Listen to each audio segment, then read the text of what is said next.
Collision in hashing. Hashing is a technique that helps us store and find data very quickly.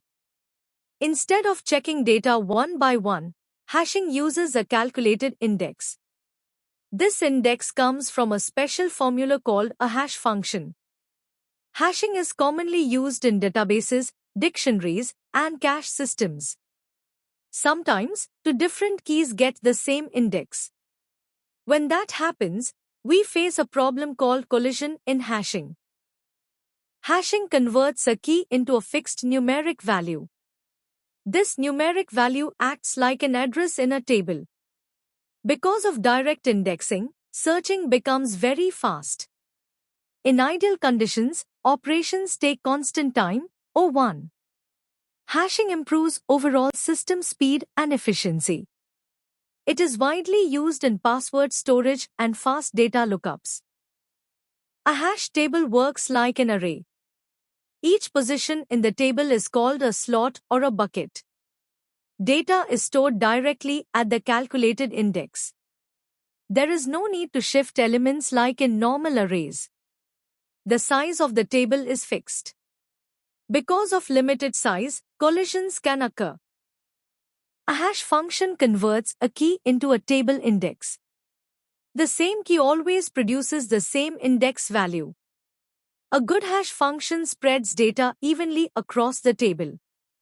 A poor hash function causes many collisions. One common formula is key modulo table size. The efficiency of hashing depends heavily on the hash function. Let us assume the hash table size is 10. The hash function used is key modulo 10. If the key is 25, the index becomes 5. The value 25 is stored at index 5. The storage process is direct and fast. Since the slot is empty, no conflict happens. Collision happens when two different keys give the same index.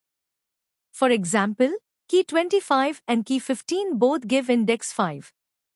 Slot 5 is already occupied by 25. Now the new value cannot be placed directly. This situation creates a storage conflict. This conflict is known as collision in hashing. A collision occurs in hashing systems when multiple keys produce the same hash value. These keys try to occupy the same table index. Only one value can fit in a single slot. The remaining values need special handling. Without handling, data may be lost. So collision handling is very important. The size of the hash table is limited. The number of possible keys can be very large. Different keys may map to the same index. Creating a perfect hash function is not practical. As more data is added, collision chances increase. So collisions are unavoidable in real systems. Collisions increase the time required to search data. The system may need to check multiple values. This slowly reduces performance. In the worst case, searching becomes like linear search. More memory access is required. That is why efficient collision handling is necessary.